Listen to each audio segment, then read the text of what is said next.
Hi everyone, welcome to the Luchi and Muttons podcast. I am Surabhi and I run Luchi and Muttons Dog Behavior and Nutrition. I'm based out of Gurgaon here in India and I offer both private nutrition and behavior consultations for pet parents and dog caregivers.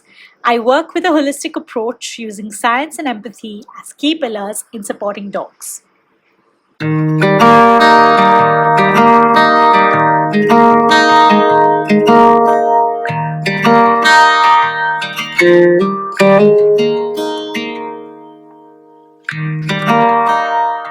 Hi everyone, welcome to episode number 6 of the Luchi and Muttons podcast. This is a very exciting episode for lots of different reasons. Uh, First, I am not the only one who's going to be talking in this episode. I have someone with me in this virtual space. So I'm really glad to have another voice as part of the space as well. Second is that we have Sowjanya from Dog Pawmise. And so Sowjanya is the first ever graduate of Parks Education with the Advanced Diploma in Canine Behavior. And she's my senior from Parks. Now she's a colleague. And most importantly, she has become my work wife over the last few years of us working in this space together. And I'm just really fortunate to have her as part of my journey in my community. So thank you so much, Sowjanya, for being here and for doing this episode with me. I think I can safely say that if you hadn't called me at some point, I would really be bothered and then we would have a conversation about it. Yeah, fair enough. Fair enough. Okay, so Sowjanya, do you want to tell us a little bit about yourself, about Dog Pawmise, what you do? Yeah, I think you started off well with about what I already do. I did my Bucks certification, my Bucks diploma in canine behavior, and I am a canine behavior consultant practicing at Dog Pawmise. So I basically work with dog parents who are having difficult situations with their dogs, and together we find ways to address the situation, but also build a great relationship between the dog and the human. So yeah, that's where I work, and that's where I come in. Awesome. And so Sowjanya is based out of Bangalore. And in the episode description, I will be sharing all of her contact details, how you can reach out to her on social media and her incredible website. So you'll have that with you as well. So I'm really excited to sort of talk about our topic today because this is something that Sowjanya you do so incredibly well, which is this conversation on gentle parenting for dogs. And now I've seen you sort of talk about it in so many different, on so many different platforms and in so many different ways. And I've always I've always wanted to do like a one-on-one to dig deeper into some of the things that you've shared. So I feel like this episode is a great opportunity to do that. And this is obviously your stage. So anything and everything that you want to say about gentle parenting, this is a great way to sort of talk about that. So if all good, we can get right into it. Yeah. Yeah. Awesome. Okay. So I think tell me a little bit about like the origins of this, right? So how did you come across gentle parenting to begin with? And what about it like resonated with you or made you go like, oh my God, this is what I need to be doing with dogs? So I think when I was doing my diploma in 2019, so there were like a lot of things happening at the same time. I'd just taken a career transition. I had left my previous job. I was not very satisfied with it, corporate job, and then moved over into like doing this diploma, but not really knowing where it's going to go. As you said, I was one of the first batch of students with the diploma, and we were just going along with what the the material was. But what I knew was that this is the approach I want with my dogs. Right? I had reached out to Sindhoor, who is the director of Barks and our mentor, and I think the way she approached dogs, their behavior, the kind of conversations I got to have with her as a client when she was my consultant for the dogs, I was very sure that this is the kind of approach I want for my dog. So whatever Sindhu brought up, I mean, in terms of the 101 or the diploma, I was like, this is something that I have to do. So that happened, and I was going through something in my personal life. There was like major transition in my personal life. I made decisions that were not very well received by people around me, and close friends, close family members were not approving of the decisions that I made, barring my sister, obviously, beginning. And then obviously my parents were on board with it.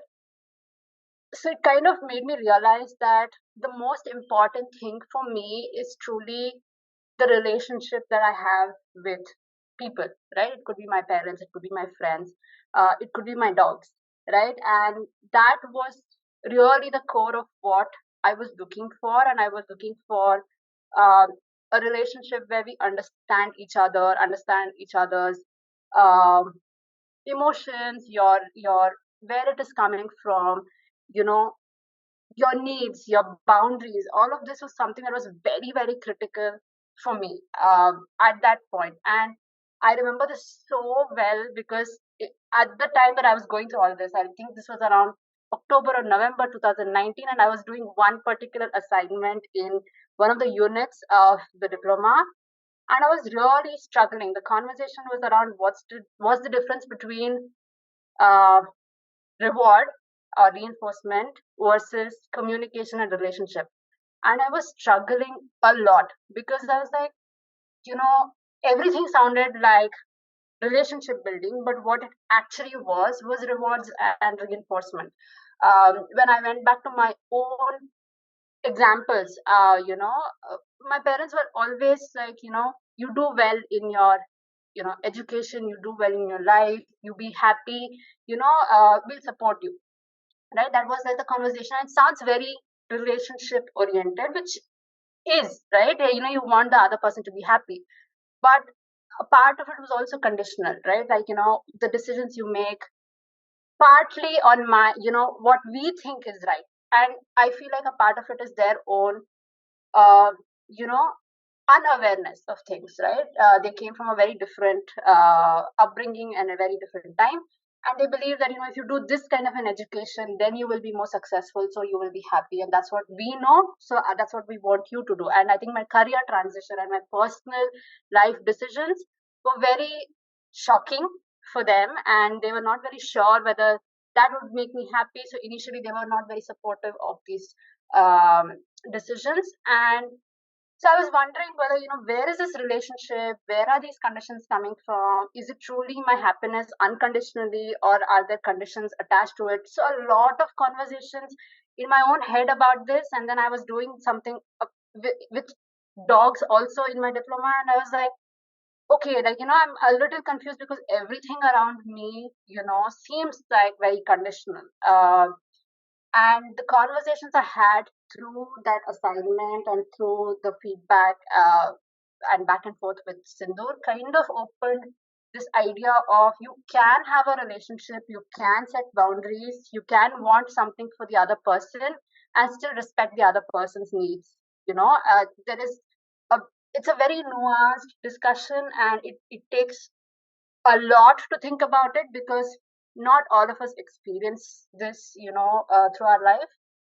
And somewhere around December 2019, I think Sindhu spoke at a TEDx event in Chennai, and I was there in the audience. And there was another speaker who was talking about gentle parenting of children. Like, she was talking about how she was bringing up her, child at that time. And then I felt like I was at home, because it felt like she was talking about kids the way we talk about dogs at barks and, at Ruchi and Muttons and like Dog Pawmise.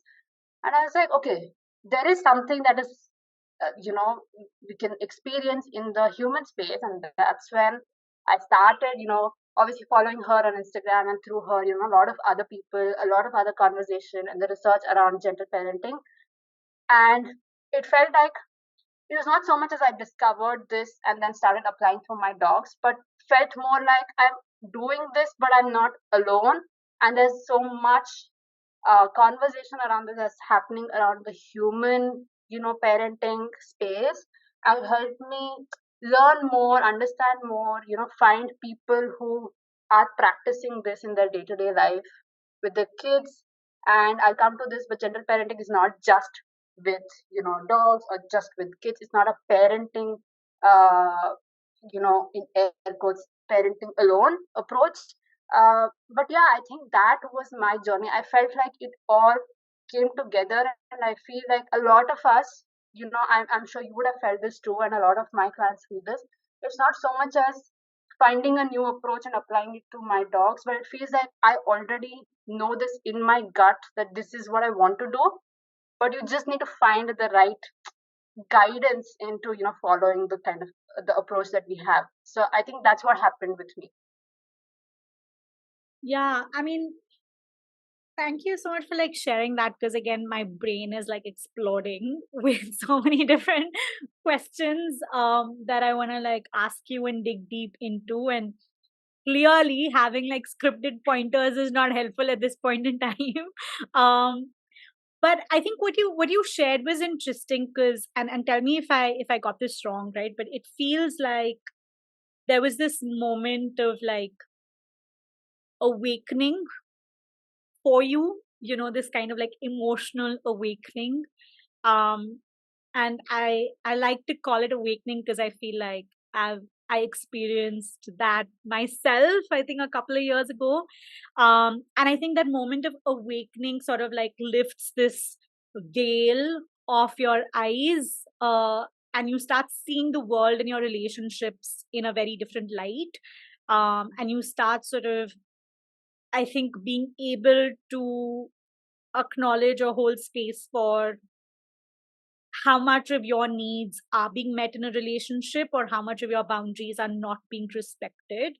And so essentially, that's really what comes with that emotional awakening. And that seems to have also like sowed the seeds, facilitated this likeness or this resonance with the concept of gentle parenting, right? Um, but I'm curious to know like what happens if you don't have that emotional awakening. And like the reason why I'm asking that is because again, I feel like, I mean, I'll take like Arnav, my husband in my example. I feel like he's not had that emotional awakening yet, right? um and I do think that that does make it slightly difficult for us to co-parent, or even like align on our approach to our dogs. And so yeah, I mean, would you have you found that with clients as well? Have you found that some level of emotional awakening is needed, or how do you sort of synthesize that for people who are not there yet in that journey? So I think, uh, see, gentle parenting is truly, our own journey with ourselves more than, the outside world, right? It talks about, are we able to recognize our emotional triggers? Are we able to recognize our emotional experience? Are we able to recognize and empathize with others around us? Are we able to recognize our boundaries? So, a lot of the idea of gentle parenting is truly our own experience with our life, right? And if we haven't delved deeper into our emotional experience, and it takes a lot, right? Like, I was not in this space to think so much about my emotional experience, my needs, my boundaries a few years back, right? And I was obviously, having toxic relationships. I was, um, violating my own boundaries. I was not very cognizant of my own needs. And if you had spoken to me about gentle parenting at that time, either it would have been too triggering because it would be like a mirror shown up right in front of me, and it would just be not comfortable space to be in, or maybe I would have accepted the conversation, delved deeper, and figured what's going on. And I think that is important in general for being able to even start recognizing emotional experiences, right? Because most of what we talk about in gentle parenting is really tuning in into ourselves as well as our dogs, right? And if you're not able to tune into yourself and those around you, becomes hard to show up, right? That's essentially what you're doing with gentle parenting. Um, there are challenges, of course, when people do not align with the parenting approach. Like, for example, I think even initially when I started working with my dogs, with the suggestions I got, it was more on practical level. Okay, fine, I'm supposed to do this for my dog because this happens if I don't do it for them, and they struggle, right? This is what I understood. Like, I just understood they struggle, but what that struggle meant, what it meant for me to show up as a caregiver, was not something that I aligned entirely in the beginning, just because I didn't have enough experience of my own abilities, my own limitations, as well as understanding my dogs well enough too, right? So initially, it was just I was doing the practical bits of it because I knew this was the approach, in the sense of I want to understand my dogs, I want to understand their behaviors from the underlying reasons of it, and I want to help those reasons and work on those reasons. It was not so much as building the relationship initially. Over a period of time, as I started understanding better about my own emotional experiences, I think it kind of started, and my what you said, right? Like what I experienced as an individual in my own life, I think helped me grow a little more in terms of a parent and a caregiver for my dogs, and that kind of translated into the entire gentle parenting approach. But you can still do what we speak about from practical standpoint, right? We both work with clients who have dogs and are facing difficult situations. You don't need to entirely align with gentle parenting, because a lot of people, as you said, may not have had that experience of what it truly means to show up for another person, what it truly means to live with your emotional experience, look within, understand your triggers, go through your own healing journey. I think it's hard and it's unfair to expect from another person, but you can still work on a practical level and then work from there. And this is exactly what happened with my parents, right? When I was living with them, and they were from a school of thought of, rewards and punishments, and my parents never punished, in terms of um, like hitting, yelling, things like that was never a part of their parenting process. But rewards were, they always believed that if you have pleasant rewards and gifts and praises at the end of a particular, task, a person performs better. And I think this is a very core belief in dog behavior world as well. And they came from that, thought process as a parent, and they believe the same thing for dogs as well. And they couldn't understand why I was so, you know, uh, particular about certain things for my dogs. But at the end of it, we worked on a practical level. This is to be done. This is how it needs to be, with them. It's okay if you don't understand the background of it, or you don't understand the approach of it. And at the end of it, the relationship is truly between the two individuals, right? So I am building my relationship with my dogs based on my experience. And that's important for me. My parents were not very particular about the relationship part of with the dogs. They were more, interested in ensuring that the practicals were, addressed. And I think that worked for them too, right? So I think you really need to understand what your goal is. If you really need the relationship with your dogs and a real connection with your dogs, you want to tune into, with them, and you want to have a pure connection with them, we have to work on ourselves to really understand, us before we start working on our relationship with our dogs, and that's not possible for everybody. So I think it's fair that everyone's on their own journey, as long as again we set our boundaries, right? So I set my boundaries with my parents, with my husband, and and we go from there, right? And that's what I tell a lot of my clients who have who co-parent with others in their family, and they're very distressed about the fact that I need it to be like this, but my partner or my parents are in this manner, and I don't know how to deal with it. And we just speak about what are your non-negotiables, what are your boundaries, and go from there, right? And I think that's a fair way of addressing the situation. Yeah. I mean, I've had to mute myself while you're talking because to avoid like technical glitches. Otherwise, you would have heard like very soulful hmms coming out this entire time that you were sharing, because I feel like that clarification is so important, but it's also so like beautiful, because I feel like often, like when we talk about gentle parenting, it can come across or perceive, or it can be perceived as this very like exclusive thing that only certain kind of people have to do.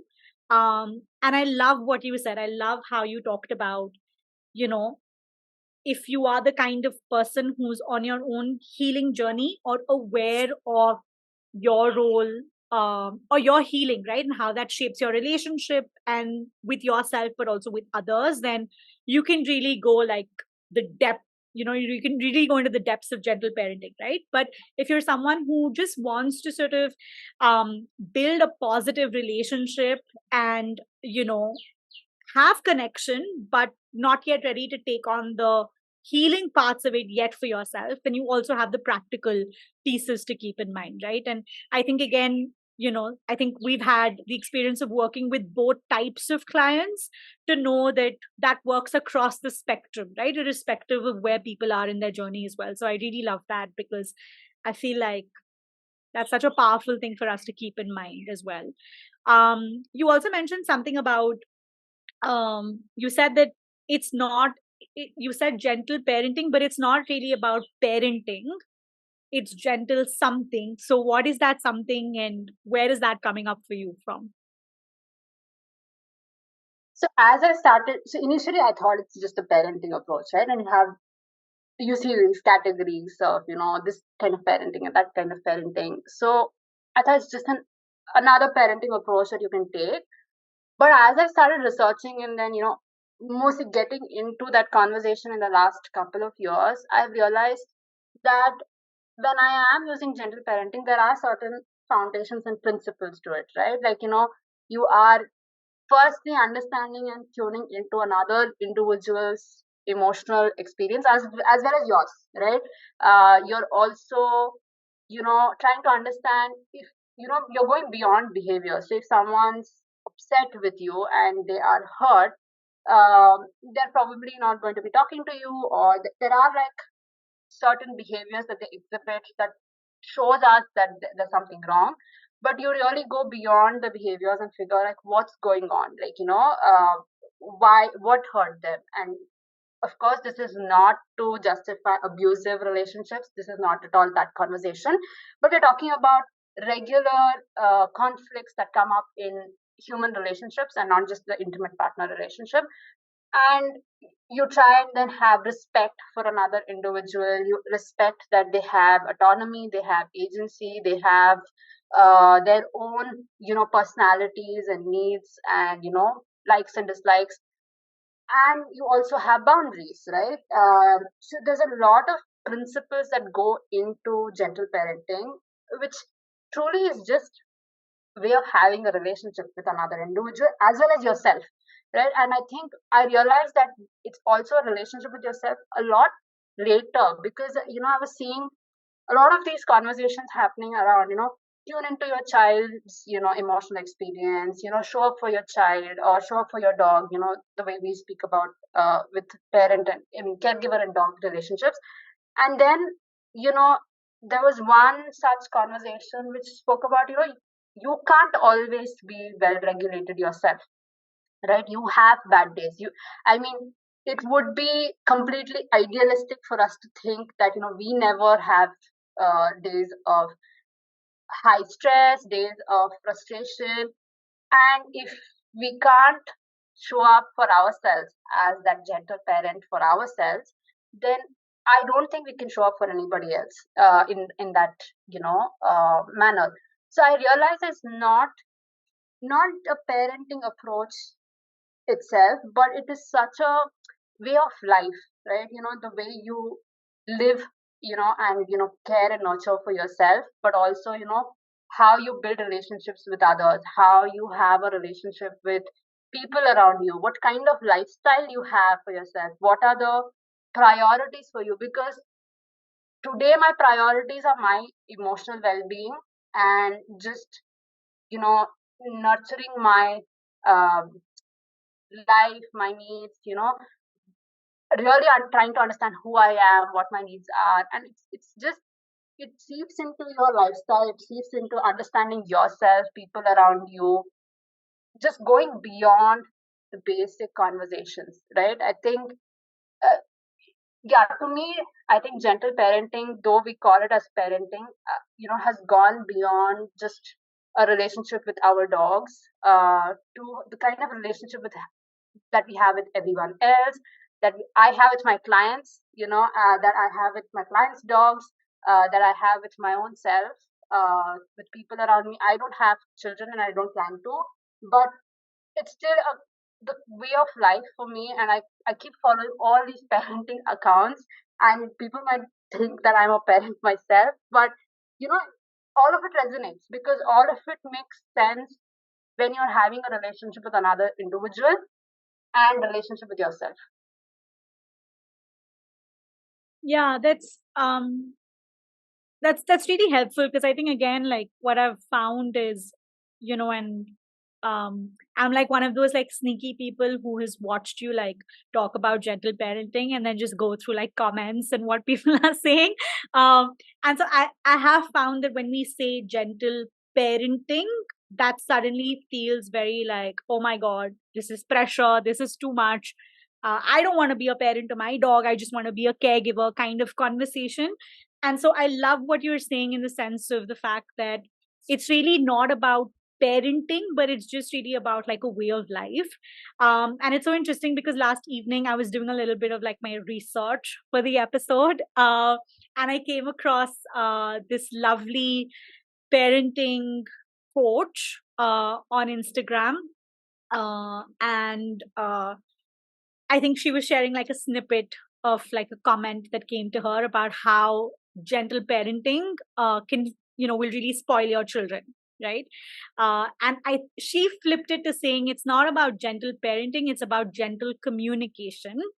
And it's like saying, marriages don't need gentle communication, right? Like any marriage with a sense of control, with with violation of boundaries, with a disregard for choices, a disregard for agency, a disregard for autonomy, um is not is not a positive space, right? And so I really liked how she sort of replaced parenting with communication. And I think, again, that's what you spoke of, right? Communication with yourself, communication with others, communication with your dogs, with everybody in your life. It really becomes like this way of life that you need to adopt. And I think the part that you spoke about where you mentioned it's really also about like like gently reparenting yourself or being gentle to yourself, I think is so valuable. Because again, I think that I see a lot of like skepticism with gentle parenting. And I was just talking to you, before we started recording, about this article that I came across, um, and it's titled like "The Harsher Realm of Gentle Parenting." And sounds really intense, but it was actually like a fairly positive article on gentle parenting. But it spoke about how it seems like the perception is that you're in constant deference to your child or your dog's emotional needs. And very much like you said, it's not possible all the time, right? Like, you have your own set of needs, and there are days when you are not regulated. There are days when you need more care than, let's say, your dogs. And I think that's what gets lost, right? That it's also about finding those moments when you can be gentle with yourself, and setting your own boundaries, respecting your own boundaries, even if that means saying, hey, today I can only do so much for my dogs or my kids, right? And not more than that. So I thought that was really interesting for sure. Yeah. So, okay, Sarge, do you want to talk a little bit about, and maybe this is a little bit later into the conversation, but you've already mentioned a little bit about this, like what is like what are some of the tenets, I would say, of like this gentle parenting slash communication slash way of life, and how is that different from, I guess, just being like, you know a kind person, the difference. Yeah. Yeah, so I think let's just get into a bit of different kinds of parenting styles that we know of. If you Google different parenting styles, you will get a bunch of conversations, and I think it's a good trying to have that conversation, right? So there are various types of ways you can, have that interaction your with your child, your dog, right? One of it is authoritarian parenting, right? Now, authoritarian parenting is about compliance. Now, you don't really get into what are my dog's emotional needs, what are my dog's communications, what is my dog trying to tell me through their behaviors, what are their boundaries, and if I don't get the compliance from my dog, I need to figure something else out, right? So the entire um, focus is on a compliant dog and a compliant relationship, right? You do what I tell you, and let's not mistake that this doesn't have a factor of relationship in there, right? There is some kind of relationship there, right? You tend to your dog. It's not like you're not, and there's an entire, parenting that talks about absent parent, right? Which means that you just are not showing up for your dog. You do show up for your dog here, but in the sense of, you're barking, I don't want you to bark. But like, why are you barking? What is going on? Is something triggering you? Is that a normal communication for our dogs to have, right? um, it's not a question that is asked, from authoritarian parenting. It's just about, you're behaving this manner, and I want you to behave in this manner. I see you, but I want you to, behave differently, right? It's a very, compliance based, and that well mannered dog that you have, like a template that this is what a good dog looks like and behaves like, and you're trying to achieve that, good dog, well behaved dog. Because maybe, and when I think about it from human parenting angle, maybe it's there, underneath, that the belief is if you behave well and if you're a good dog, you are, you know there is good dog welfare there, and there's dog well-being there. So if you are doing the sit and the stay and the, whatnot of it, you're not barking, or you're not growling, which means that you're doing well. Maybe there is a portion of that conversation as well internally. Not very sure, but I can obviously attest to it in the human parenting world, right? Like how I give my parents example. If you do, engineering, and you get the corporate job and you get the 9 to 5 steady job, then you'll be happy. That's the idea, and that was the goal. It didn't matter whether that is what I wanted. It didn't matter whether that was doing well to me at that point. Uh, and it was not very well supported when I decided not to go that route in the initial stages, right? And I think my parents also have had their own parenting journey. That's a whole other conversation. But the internal belief is, I think my child or my dog needs this because I think that is what is good for them, right? Without really tuning into the individual and asking the individual what is good for you, right? So I think that's authoritarian parenting, where compliance and good, well mannered template dog is your goal. Uh, and over a period of time, I realized it is not no relationship. It's just that it's the relationship that we have believed, or we have been made to believe, that this is what it needs to be. This is how dogs need to be, right? Then there's permissive parenting, which is on the other end of spectrum, which is, my dog is barking, I let them bark, and I see this, a couple of my neighbors have dogs, and they are outdoors. They're not outdoors all the time. It's, they have an access to outdoors, like how Zoe and Sammy used to have, and they bark constantly. Right now, barking is a communication that's completely, acceptable, but excessive barking is telling you something about your dog's, state of mind, right? And I don't see them responding to the dogs, right? I don't see them responding to the dogs when they are barking excessively, which is what is a glimpse of permissive parenting, which is, you let them exhibit whatever behavior, that they're having, without again tuning into what is the dog trying to tell me about their state of being, by using these behaviors and communications. Or uh, a lot of people I have seen, through my interactions in the dog space for the last few years, just make peace with a lot of situations, right? My dog is just like this, right? My dog uh, just pulls on leash. That's how he is. or she's. And it's sort of an accepted reality, which is not a nice space to be in either for the human, because it's a lot of, it drains a lot of energy. There's a lot of frustration and stress. There's a lot of like a feeling of compromise of what they actually wanted versus what they ended up having in the relationship with the dog. And the dog is not in a nice place either. They're constantly trying to tell the human something, but it's not being heard in the name of, I let my dog have the freedom of, so it comes from that space, right? Now, that is not a nice space either, right? Now, gentle parenting, or what we call responsive parenting, is all about, you know, trust first, right? I call this true relationship. I feel very nice that I've come up with my own acronym. But then, yeah, true relationship, which is, based on trust, respect, understanding, and empathy, right? So it's not just, okay, fine, I let my dog have freedom. It's not just, I believe in that relationship. It's not like I treat my dogs gently with kindness.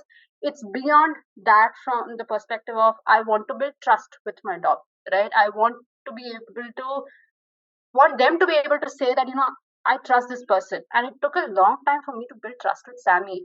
There was a period where he had lost trust in us. He wouldn't just look up to us, look towards us for, as a safe space, right? And that happened when we brought Zoe home. And I think that was a period when he was going through pain, but also now a young puppy has come home with very hyper energy and he's not able to deal with it. And he started being very aloof. And it took a lot of time for us to regain that trust with him. So I think we treated him gently and with like kindness, but there was no trust in that relationship. And I think it took a while for him to start trusting us again, to be able to say, okay, you're a safe space. And it's not that we hit him, it's not that we abused, it's not that we yelled. It's just we did something that he didn't appreciate and he didn't like, and he felt like, I can't trust that you wouldn't do this again, right? And I think that took a while for us to rebuild. And okay, Zoe, very hyper for you, we will safeguard you, in that space. So that is trust. Then there's respect. Respecting their body autonomy, their agency, their intelligence, for that matter, their emotional experience. I mean, there is a part of that as well. Then understanding, obviously, which is, go beyond behaviors, look for, what's going on with the individual, what are they trying to tell you. That, Zoe's having, been struggling with certain situations recently. And as much as we are trying to understand, it's a hard process, right? It's not as easy as two people sitting, across each other, and one person saying, this is what I'm going through, and the other person understanding it, right? Now with our dogs, it takes a bit of an extra effort to really tune into them, understand what they are trying to tell us, work through them with different, things, and then get their feedback on it, and then, tweak our approach if required. We don't know, is it a health issue? We have been trying to investigate the health portion and health angle of it. Of course, she's gone through major changes in her life recently, which is, I've gotten married, we have had like a change in our house and family environment. Sammy passed away. Before that, he had like an illness for about 2-3 months. There was a lot of instability. So there's a lot that's happened in the recent past as well. Is it her emotional experience, the way that she's dealing with her emotional experience? It takes a lot to understand what's going on with our dogs. And I think without that, there's no way. If I was not attempting to understanding what's going on with Zoe right now, either I would be a permissive parent, which is like, just do what you want to do, and I don't have the bandwidth to respond to you and like tune into what's going on with you, or like behave this way, or you will be behave this way and you'll get rewarded, or if you behave this way, you'll get punished, was is the authoritarian side of it.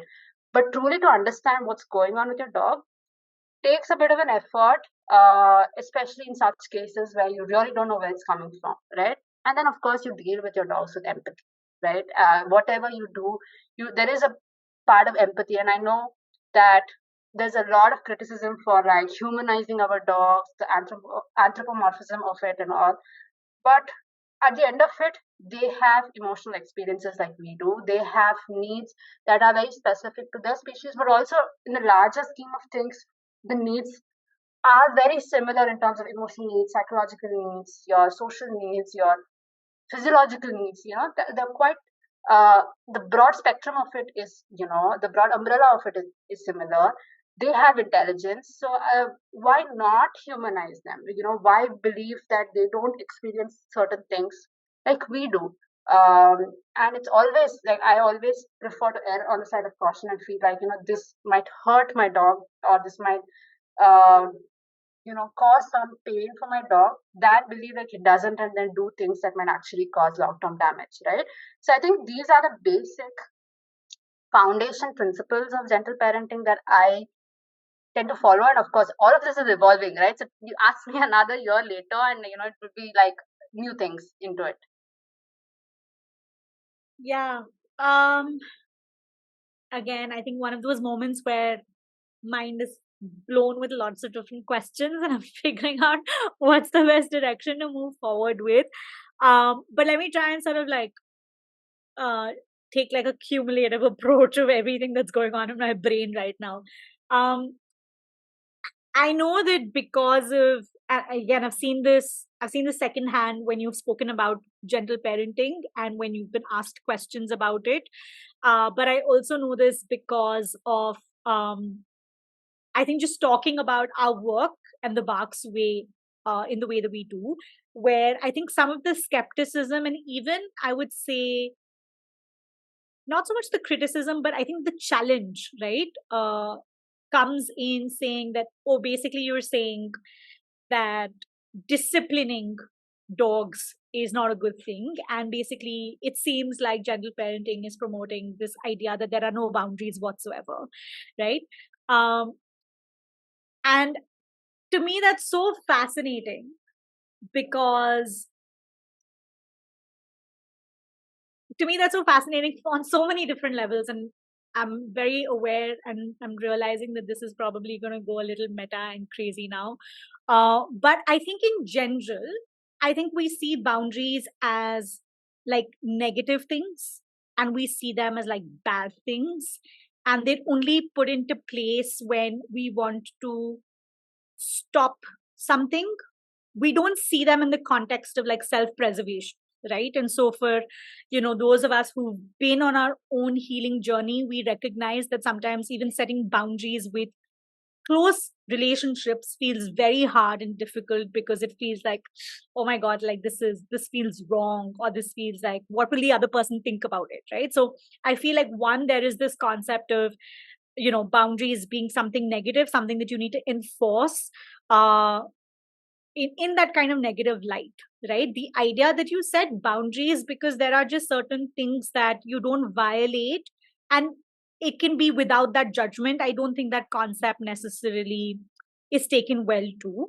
um I think that's one part of it. I think the second part of it is I love the acronym of like true, because I feel like you cannot have trust, responsiveness, understanding, and empathy.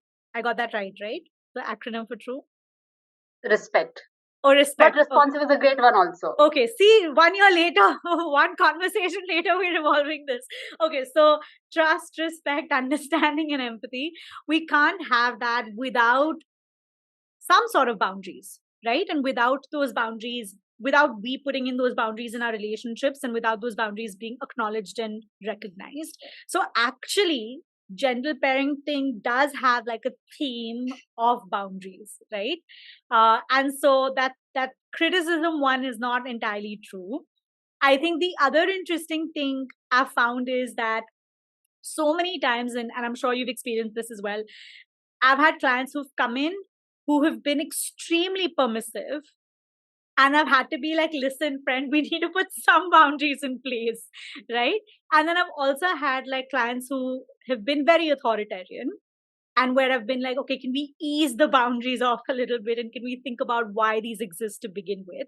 And so I just find that skepticism of the lack of boundaries, or that interpretation that there are no boundaries, is not entirely true and valid. Does that make sense? Yeah, I think that is the biggest criticism that comes with gentle parenting, right? And if gentle parenting didn't have boundaries, it would basically look like permissive parenting, right? Because you're allowing all the behaviors, you're allowing your dogs to express. So it looks almost like permissive parenting, while obviously in the background so much is going on. And how many times we have posted things on social media for people to be like, oh, but then that's not good for our dogs, or you should not let your dogs do that, right? Because the assumption is that there are no boundaries for our dogs, right? Um, but boundaries is such a complex conversation, right?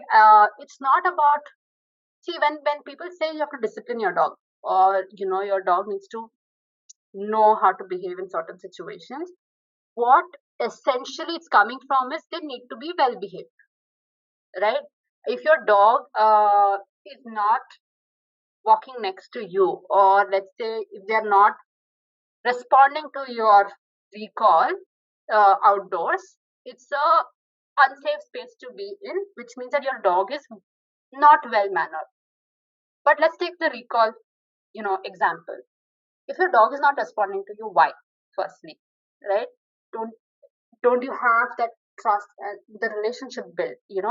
Uh, Initially, there was a period when Zoe would never come to us when we would call her, because the initial couple of years of her life with us was very compliance based. So, if we wanted to put her in the terrace, or put her in a separate space, we used like treats, put her there. And she realized that treat meant being put in a different space. I don't trust these people when they have a treat in their hand. I'm not responding to them. There have been periods, where you'd be like, Zoe, come, let's go inside and things like that to the room. And she'd be like, no, I know what you're doing. And it took us a bit to understand that she is very uncomfortable, when she separated from people. We were talking about this before, we started recording, that she's very uncomfortable being away from people, away from the active, spaces.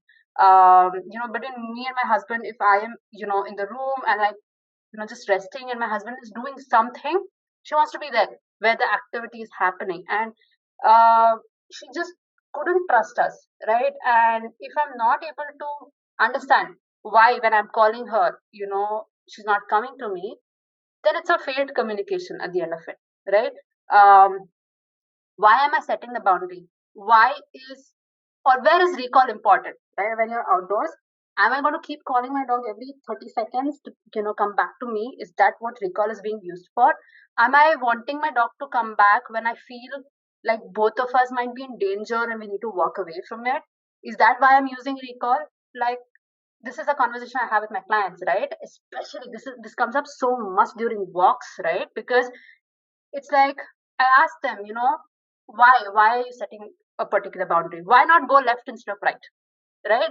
It's just as simple as that. We call our dogs back for such small things where it's not necessary. Think about which boundaries actually essential. You don't have to set boundaries for every single instance, right? Again, your dog is not going to trust you if you keep, asking them to walk away from situations that are not really necessary, right? So boundaries are, again, one is understand whether it's a necessary boundary to even set at that point. Is it even like necessary, for our dogs? The other is, if your dog is not responding, why? Why are they not responding? Are they so wired up, which is why they're not responding? Because how many of us respond to communication from others when we are so wired up and very emotional, right? I've had times when I haven't heard people at all when I am so emotionally either hurt or angry or very happy as well, right? And I haven't responded to people, and then few weeks later, a few days later, and then I look back and I'm like, okay, I get it now, right? Like why that was being told to me, I get it now, but not at that time when it's so, hyper wired up situation. So is that going wrong? So I think the boundary conversation is one about obviously self-preservation. Dogs have the right to set boundaries with us. We have a right to set boundaries with our dogs as well. There was I think Bailey, my foster dog, when she came home, she was struggling a lot with pain, which then she expressed through a lot of like nipping and biting, behavior. And I couldn't handle it at a point, right? This was around the time when I was almost done with my diploma, and I felt like I know all the information. Why am I not able to deal with it? Because it's not about information, it was about my emotional experience, and I was not able to handle it. And I knew I was not going to yell or hit or things like that. So that's not my outlet. But I was struggling, and I was on the verge of breakdown. And the only way I could like deal with her situation and help her was to just take a step back for myself, because that I needed that boundary for myself to be like, okay, fine, I need a bit of a space away from you just for a while, so that I can like compose myself, bring back myself into my state of being, and then come back and then address what's going on, right? So that's a boundary in itself. Like walking away is a boundary. So it really comes down to, one is why you're setting a boundary, what is it essentially for? Have you addressed all the needs of the other individual before setting a boundary? This comes up when we talk about, like, that Sammy used to have this excessive, like scavenging, counter surfing, as well as like just asking for food from our plates. We always used to believe like he's a very hyper dog, and like food and stuff like that, and then we associated, like a lot of people said, golden retrievers, that's what happens with golden retrievers. Turns out he did have a gut issue, right? If I've not addressed that concern from where it's coming from, he's never going to stop, like having that hyperactivity around behavior. uh, Zoe does that too, but she does it more of oh, I want what you are having. It sounds very interesting, but she's a lot more in a state of understanding. Okay, when we are having a to say no to her, that this is not something that's good for you, so we're not giving this to you, and she understands the boundary. That's a boundary to set, right? Something that I'm eating is toxic for you. You're not supposed to eat this. Is a boundary. But I also sometimes have something on my plate that I can give it to her, which is addressing the need as well. She's very interested in eating something that is off our plate. So have something that is nice on the plate, that is okay and safe for her to have. So offer something else, offer choices, offer meet the need elsewhere, so that you can set the boundary where you need to, right? And so the boundary conversation is such a nuanced conversation when it comes to gentle parenting, because it's not just about I need you to behave in this manner, and I need you to listen to me, right? Like boundaries basically listen to me and behave in a certain manner, right? And that's what disciplining comes from. And the more I've also studied about or researched about gentle parenting, a lot of conversation on disciplining also is now a euphemism for punishment, right?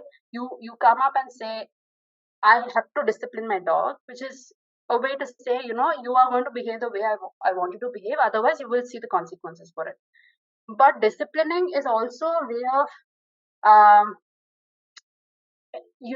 creating that model for our dogs to kind of, just look up to, right? And this is something that comes up in a human parenting conversation, which is, you want your child to be well regulated, you show them what well regulated means, right? If you want a child to seek safe spaces, you show your child what that means.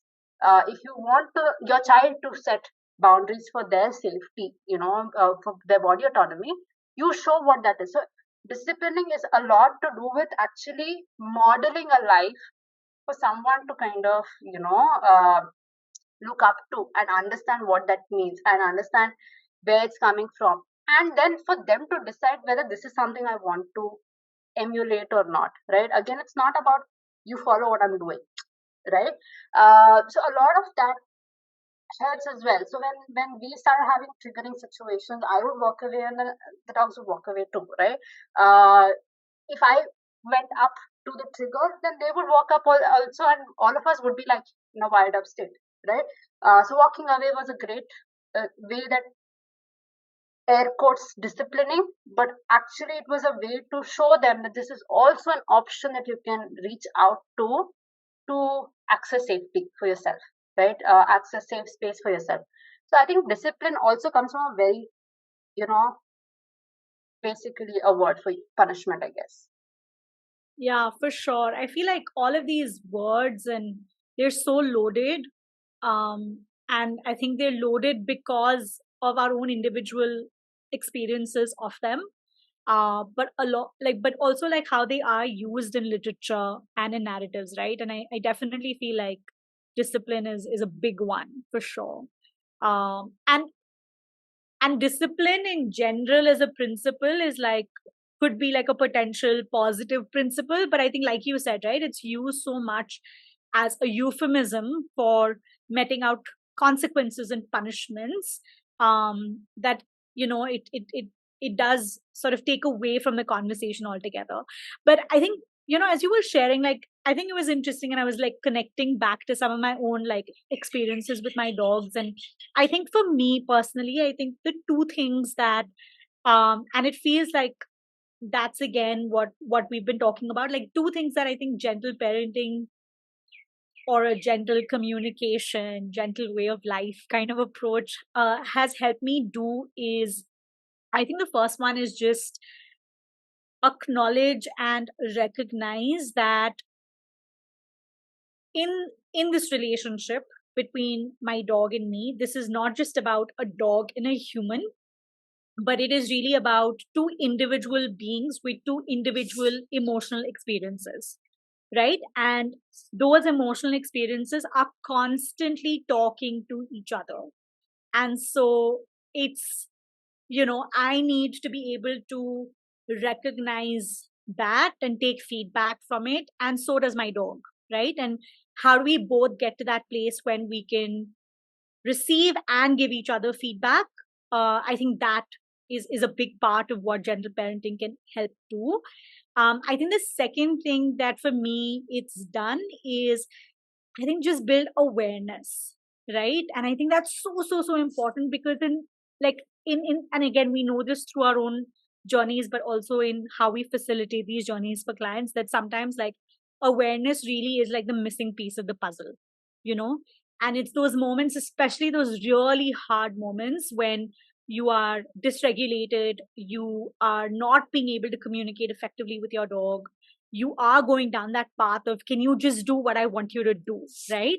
And it's just having the grace in those moments to say, why am I feeling like this, and what's going on, and can I just take a break, right? Like just that awareness alone is so empowering and so meaningful. And I think that allows like opportunity to, what you also mentioned, like opportunity to also like co-regulate with our dogs, right? And show them what that decompression could look like together, and bounce off of that energy as well. Um, yeah. Does that make sense to you? Yeah, I think, I mean, now that, we're all dealing with grief, right? Like at home with Sammy's passing, and I like my parents call every day and they're like, no, what did you do today? And what are you doing? And I keep thinking also, like, what do I do? What do I do the entire day? And I'm like, I wake up, I cook because, I, or like on the days I can't cook, I even like order food from outside if required, and eat and sleep. I literally do, that's it, right? And then my parents ask me, like, what did Zoe do? And I'm like, she also does the same thing: sleep, eat, and then, like, um, just roam around a little bit and then again sleep. And it shows me that, one is for my own self, like for the grief that I'm going through. This is as much as I can do at this point. I can't do more than this. Um, and then, Zoe's probably also saying the same thing, that I can't do more than this. She's been so weirdly, like when Sammy passed, and then the very next day, like we didn't know, like, how are we going to like move from day to day? And I was like, okay, fine. Zoe's gonna take care of it because she wakes up and she asks for food, and you have to get up and then give her food. And the next day, she just did not wake up till 3 o'clock in the afternoon. And I didn't want to get up either. And I'm like, okay, I think both of us are like feeling the same thing in terms of like, didn't want to get up at all. But we both pushed, ourselves out of the bed. ate, and then came back and then slept again. And then, and again, I'm able to say that this is all I'm able to do. And my husband is able to do a lot more. So he's able to take up and pick up the slack on the other end. And the days when both of us can't do anything, we are like, okay, this is all we can do today. We are not going to do any more than this, right? So I think it's important. If I was not in the space that I am today, I wouldn't be able to say this is all I can take and this is all I can do, and I can't do more than this. And so I think that's very important. And I think the only way I was able to do all of this is, I think, just the awareness of, like, just in general, like, what is happening around us and what is happening internally, that is, without judgment, right? Like, it's okay to not be able to do beyond whatever you are able to do today, and there is no need for you to do more today. Come back, tomorrow's a new day. You figure how much you're able to do tomorrow, and then you go accordingly, right? And of course, at some point there'll be a lot of, like, repair work you have to do for all the things that have not been addressed at the moment. But I don't think today or now is the time to address that broken spaces, right? You can always address it in the future when you have more space to address those things. So I think that's also an important bit. And this is what I meant by practical bits, right? Like, you go through what is basic bare minimum. Today you're not probably able to focus on your relationship, you're not able to tune into your dog, you're not able to tune into yourself. That's okay. Come back tomorrow. But also, a disclaimer here, or like a caveat here, is a long term of not showing up can also lead to a bit of disconnect, and then you have to do a lot of repair work between you and your dog. So there is a need for balancing as well. There is a need for someone else to show up if you're not showing up. There is a need for you to show up at some point, and be there for yourself and for your dog as well. So I think that's again, I think we all learn this as we go through these journeys that we face, right? And our dogs will show up for us. Our dogs will show us that now is the time for you to just get up and then, like, figure things out. That will be some situation as well. So a lot of dogs will need that care, and they'll be like, I think you need to come and be here for me. There's that aspect as well. There'll be an aspect of how Zoe is like, let's both just shut down and then, like, like, take time. We don't need to get up. That is another aspect. So I think we go through all of these journeys, and I think each of these journeys are so individual to the two individuals there, right? Like the human and the dog in that equation. And yeah, I think it's just being aware of what's going on around you. I do agree with you on that. Yeah, I mean, thank you so much for sharing that, because I just feel like I was really struck by, I think, just the depth that our relationships with our dogs can carry. And there is just so much depth, right? I think just even amongst, like a few of us, right? Whether it's your relationship with your dogs or Sindhu's relationships with, her dogs, and, a couple of us who keep talking to each other and sharing these instances. There's just so much depth and I think, like, variety in experiences, right? And it really does go beyond sit, stay, down, and it really does go beyond um well behaved or good behaved dogs. And I think, again, like, I think that brings me back to, like, the first point I was sharing that I took away from gentle parenting, which is just this acknowledgement and recognition of individual beings with emotional experiences, right? And if we can do that, then we can experience that depth so much more, both in ourselves as well as our dogs, and then obviously with each other.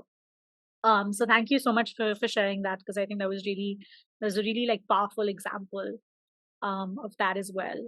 So I wanted to just go back, actually, now go back much more because when you were talking about, like, parenting styles, you spoke about authoritarian, and I think what I heard you sort of repeatedly describe with authoritarian was the word compliance. right? And this idea that you do what I tell you to do. And I wanted to know, like, do you feel like this gentle approach can also coexist with compliance, or are they like two different things, opposite to each other? Like, what's your take on that? Uh, to answer your question in a short, bit, it can't coexist, right? Simply because when you're asking for compliance, you're asking someone to do something that they either are unable to do at this point, or they do not want to do at this point, or is probably not the right thing for them to do at this point, right? But if you're so insistent on compliance, saying that, this is what I want you to do because this is what will make you a good behaved dog, and this is what will make you a good dog, and this is what you need.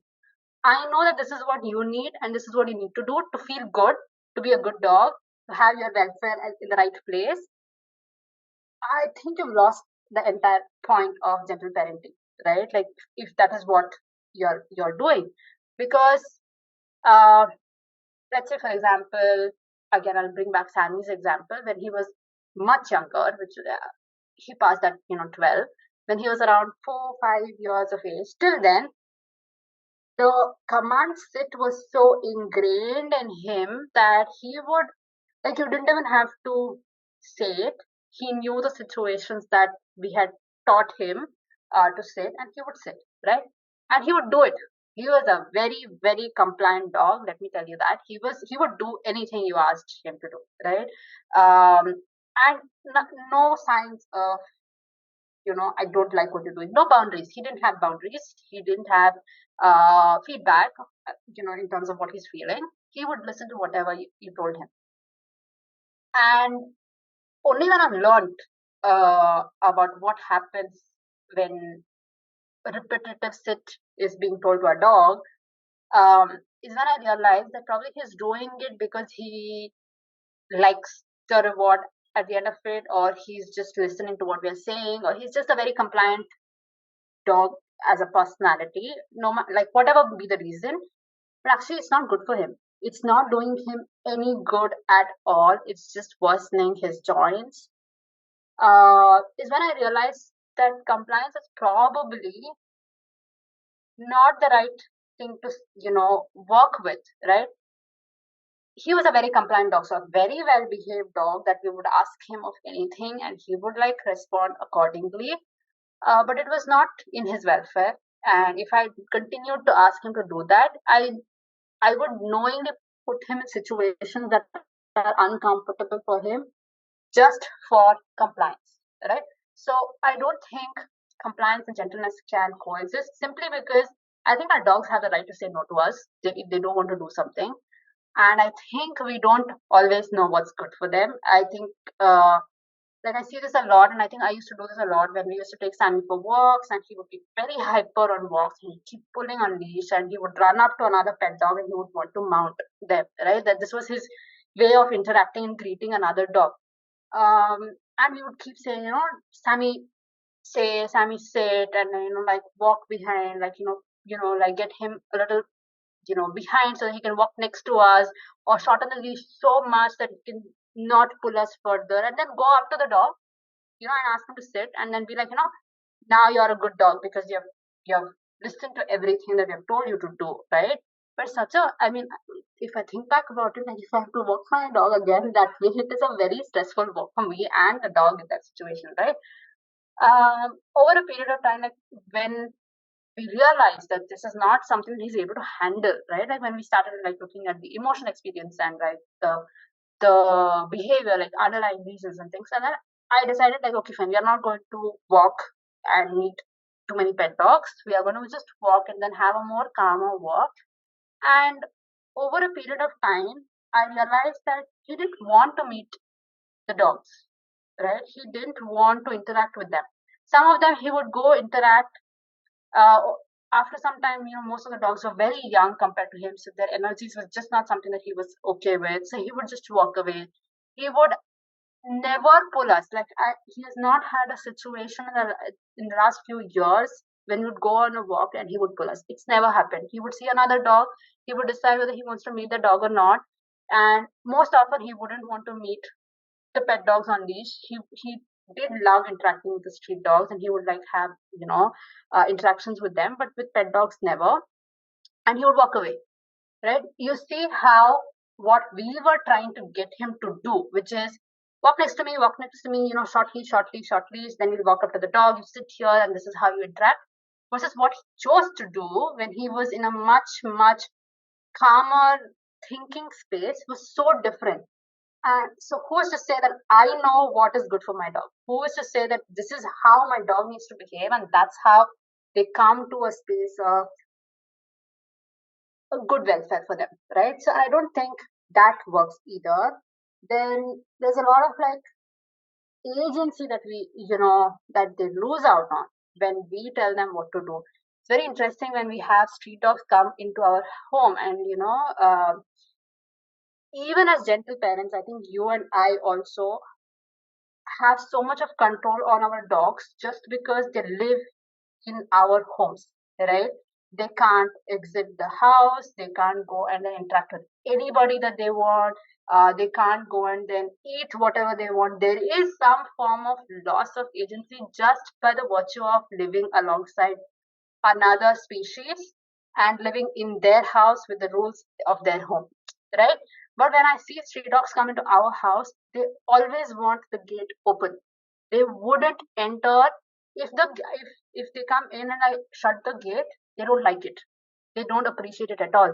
So you see how much agency is so important for them. But by asking for compliance, we rob them of that agency.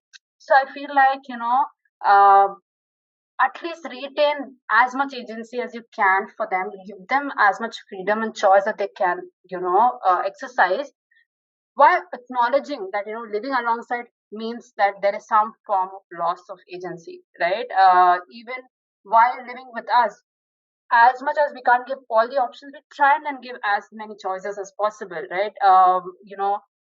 My dogs have had the freedom to walk anywhere in the house, but yes, in the house, right? That's the part where they don't get the entire freedom to choose what they want to do, but give them agency. So I think when you ask for compliance, that this is how I want you to behave in this situation, you're robbing them of that choice of what they want to do in that situation. And are they in a space to do what you're asking of them, right? That's the other bit of it, right? So let's say you want to walk away from the trigger, or you want them to meet another dog in a calm manner. Firstly, is it even a space that they can respond to that situation in a calm manner, in a rational manner, can think through, process the situation, regulate themselves? Is it even a situation where you can get them to a place where you want them to be, because that's a safe space, right? So I feel like these are all conversations you need to have. But if you are just on the level of I want my dog to behave this manner, I mean, let's be honest. I think we both also have that. I want my dog to be calm. I want my dog to be safe. I want my dog to be uh, not harming others. Is a goal we also have, right? So let's call it out that we also have certain goals for our dogs that can be seen as I want my dog to behave a certain way, right? It can be very easily seen that way, but there's a lot that goes as a conversation underneath, right? In terms of, is my dog in a space to behave that way? Is it a situation that's safe for them in the first space, right? If I go into a situation like at Vet's place, we never would sit, in the waiting area, because I knew that other dogs are so stressed out. My dogs are stressed out. They don't like Vet's, spaces at all. It's not a safe space. It's a very, very risky situation.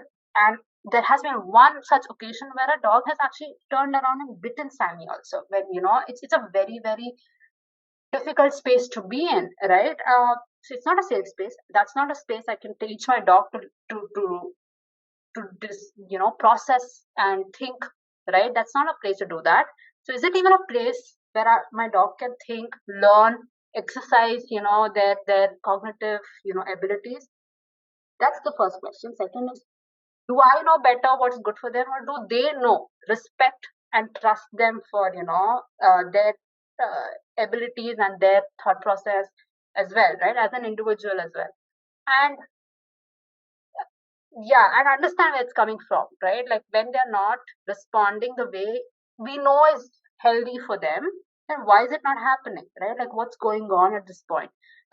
How many times Sammy has, even after all the boundaries, addressing the underlying issues, has gone and counterserved.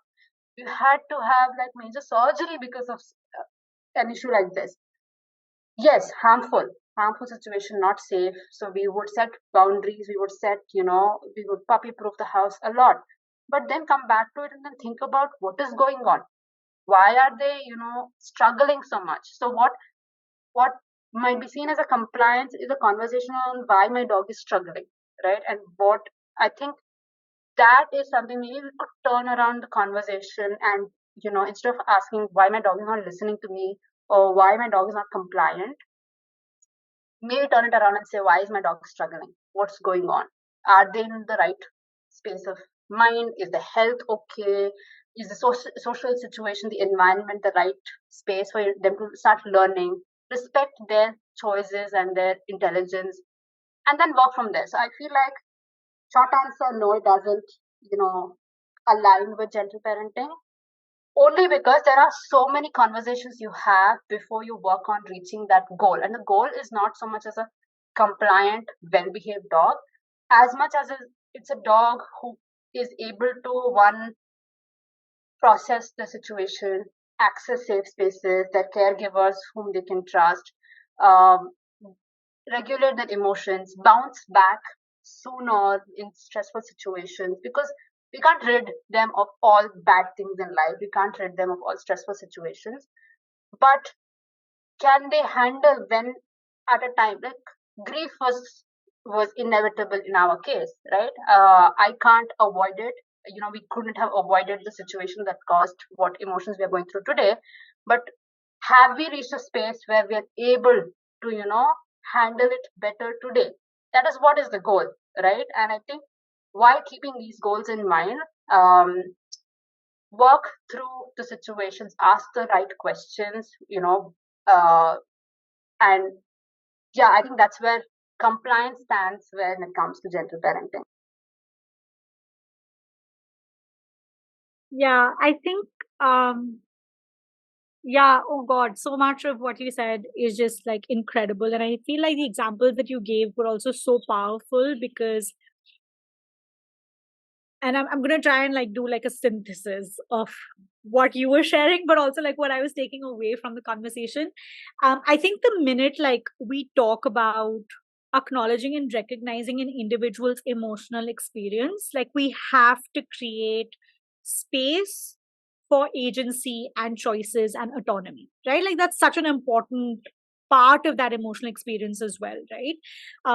And so, very much like you said, I think in situations where you're asking your dogs to be compliant, you are robbing them of that choice, right? And I was looking at, some trauma research, and it's, I think the trauma research, and again, this is a topic that Sarju and I can speak about at length, and that's possibly another episode, which is how compliance can also interrupt and distill like interoceptive feedback, right? And the sense of interoception is really, knowing what's going on in your body, what you're feeling, and and that interoception can enhance your emotional experience, or it can really distill that emotional experience as well, right? And so it does become important to, I think, leave room, a lot of room for that agency and choice. And I think that's definitely something that gentle parenting for sure facilitates.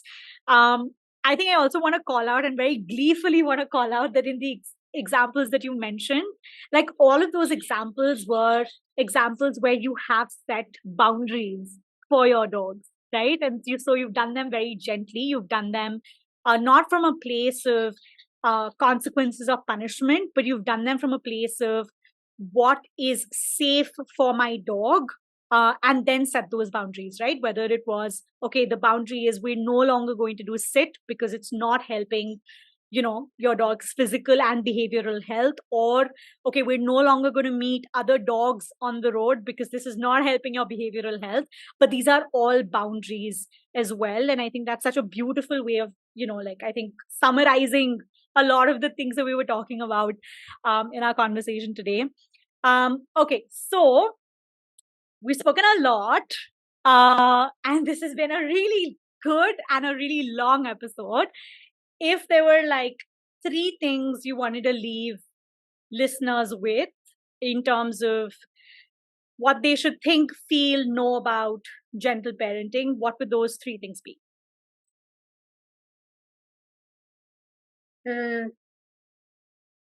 All dogs deserve gentle parenting, right? I think, and it calls back to the idea of criticism, right? Like a lot of people say, oh, your approach only works for easy dogs, dogs who are already like very like easy to deal with, not the ones who have like difficult behaviors or like not for aggressive dogs and things like that. But I think all dogs, all individuals deserve to be treated in a way where they feel understood, heard, supported, validated. So I feel like, you know, go into any relationship with anybody saying that they deserve this, right? I think that would be one. Second is um, very important to respect our dogs, right? I think it's very easy for us to, steer into the area of, and when I say respect, not like, okay, I respect my dog, not just as a word, more about what they're capable of, what they are, aware of already, right? Not reduce them to this, behaviors, right? Like the set of behaviors that you see in them. They are beings with amazing, intelligence, amazing cognitive abilities. They have their own abilities to be resilient, be tolerant, also be very like Zoe taught me boundaries. It was nobody else. Zoe taught me what boundaries meant, right? They can teach you so many things. They know what it means to be a dog. Respect them, learn from them. I think Bach's, the motto, learning to learn from dogs, I think would be applicable in all situations with our dogs. And I think the final thing would be uh, start learning about yourself a little bit as well. Like just tune into your triggers. Like, why would a dog who doesn't behave in the conformed manner, like how you see as an ideal dog, if your dog doesn't behave that way, why does it trigger you? Why does it trouble you? Why does that, why is compliance important? Why is, a well behaved dog important? Why is it important for other people to see your dog as a dog who's well behaved? I mean, I think I had this issue a lot initially that, um, if my dog is not behaving well, it's a reflection of how I am as a professional, right? Like if my dog is barking, and barking excessively or like counter surfing, right? Or have had issues with, um, sort of say, begging. What is it a reflection of me as a professional? And I would really struggle with that idea because I'd be like, what do people think of me? Me as a dog parent, me as an individual, um, me as a professional, right? And I think it was important for me to think of why that mattered to me, right? And then there's a whole conversation around how people pleasing was a way of me dealing with situations. And I think a lot of it came from there. So I think learn a bit about yourself, your triggers, your needs, why certain things matter to you and why certain things don't matter to you. And I think you will learn a lot about yourself, and it'll do a lot of good for your relationship with your dogs. I absolutely love those three lessons, and I feel like I'm going to make my episode promo post on the basis of those, because they're amazing. They're just so like holistic and beautiful and in sync with everything that we've been talking about. So this is amazing. Sarge, thank you so much for doing this episode. This is the first episode in the podcast where I'm interviewing someone else, and it had to be you. There was no other way. So thank you so much for taking out time and for just engaging with me. And I'm hoping that this has been one of your best conversations on general parenting ever. But this was lovely. And if there was like a brain imaging thing over here, then you would have seen that it was basically my brain was like on Diwali completely the whole time. So thank you so much. I had an incredible time, and this is amazing. Yeah. I loved it. I loved it because I think our conversations should always be recorded. Any conversation that we have should be recorded, and then it's amazing to like have a bounce of ideas with you, right? Because a lot of things that I spoke today was also reflections in general, right? Like it didn't feel like I'm sharing some information that I have. It felt like a lot of reflective conversation, which is how most of our conversations around, dogs go. So thank you for having me here. Thank you for inviting, and also a little push also into that my own thing also. So yes, thank you so much, and I think I can keep talking about this and with you for forever, I guess. Yeah, I think that we'll keep for like off the episode. Otherwise, this is gonna look very different. But yeah, that's it for episode number 6. Thank you for everyone listening in. As always, if there was something that really resonated, hopefully lots of things resonated, feel free to write to both Sowjanya and I. We will share all of the contact details in the episode description. And hopefully you will tune back in for the next episode next week. Till then, lots of love to your dogs from Luchi, Mutton, Sowjanya, and I, and Zoe as well.